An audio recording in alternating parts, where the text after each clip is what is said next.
Good morning. Yan, ang aga-aga kong lumabas. Ano pala ngayon, 7 ng umaga. Punta ako ng grocery kasi pag inabot ako ng tanghali, tinatamad ako kasi ang ginaw. Ay nakita namin sa ano ngayon, sa monitoring ng weather condition, mas giginaw mamaya. So ngayon, papunta na ako ng grocery store, bibili ako ng gamit sa bahay. So, ito yung daan. Ayan, sarado pa ang mga establishment. Nag-uumpisa pa lang sila.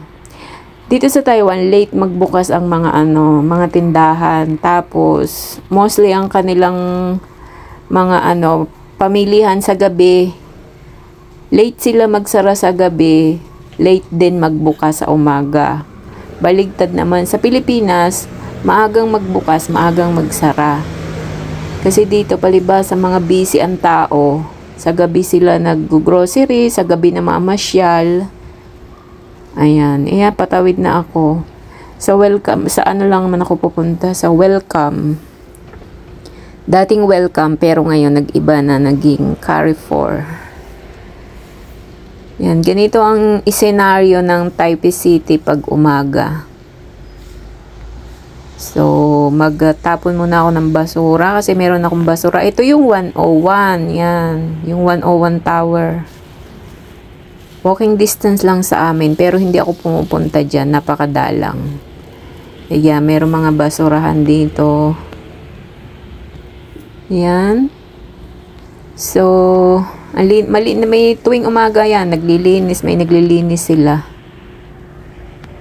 Makikita ninyo. Yan. Ang isenaryo dito sa Taipei. Malinis. Yan. Yan, merong isang homeless dito. Kakaawa din yan, lalo pa ngayon, winter. Naku, grabe. Yan, may homeless nakahiga.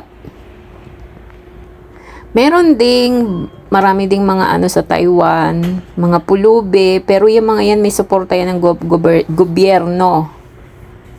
Yan. Ayan na, pababa na ako ng supermarket. Grocery store.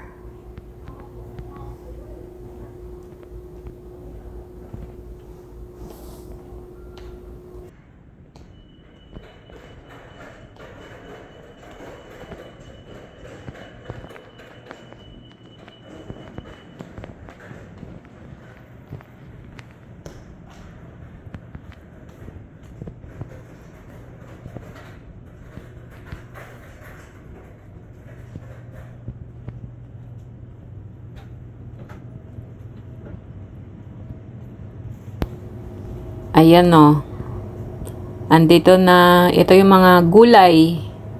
Mahal ang bilihin dito sa Taiwan, hindi lang sa Pilipinas nagmamahal. Grabe rin ang taas ng bilihin nila. Pero hindi nagbabago ang quantity. Yun ang kagandahan sa kanila, hindi lumiit, hindi nag-unti yung mga ng mga produkto nila, dati pa rin, pero ang tumaas yung price. Pero sa Pilipinas, lumiliit ang produkto, nababawasan, tumataas ang presyo. Dito sa Taiwan, baligtad naman. Hindi nagbago yung dami ng mga product, dati pa rin, pero talagang tumaas ang presyo din ng bilihin. Grabe rin ang taas. Kagaya ng itlog ang mahal 12 pieces yan. Yan, ito yung mga condiment section. Yan. Mga noodles. Yan, noodles yan. Masarap ang noodles sa Taiwan. Hindi siya maalat kumpara sa atin, sa Pilipinas. Ito yung mga mga cornstarch, mga ganyan. Pag may yellow na nakasign, yan, mga ganyan yellow, mga naka-sale yan. Mga naka-discounted price, pag may mga yellow na naka-tag. Ngayon, discounted sila. Lahat ng product nila, naka-sale. Ayan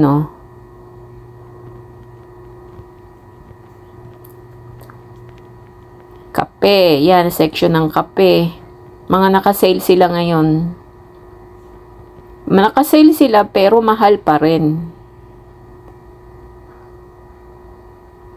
Yan, mahal pa rin yan. Kasi ang palitan ngayon ng dollar dito sa Taiwan, yung 100 NT dollar nila, 178 naman sa peso. So, yung 1,000 NT, 1,780 ang palitan sa peso. Ito yung mga sa panghugas ng plato, yan yung mga ganyan.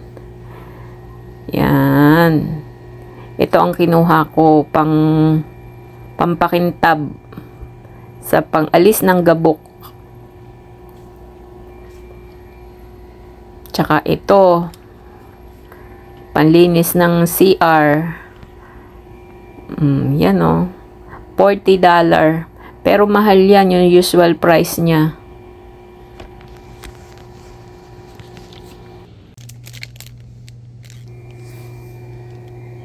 Toothbrush.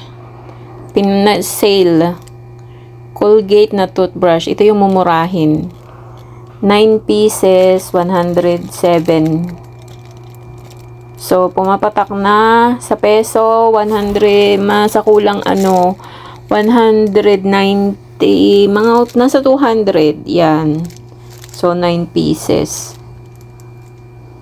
Pwede na yan, maganda na yung pambagahe.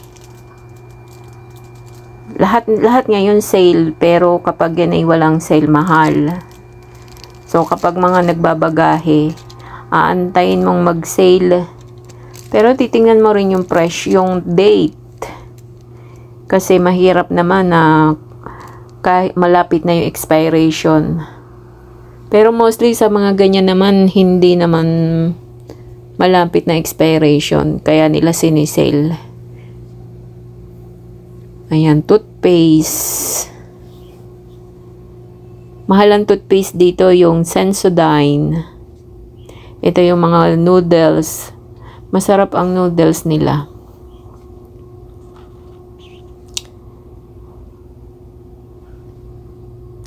Yan yung yung noodles na pinapadala ko sa Pinas.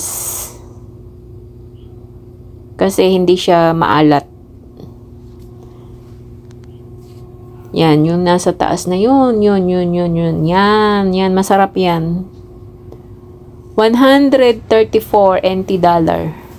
Ito yung mga drinks section. Yan, mga inumin.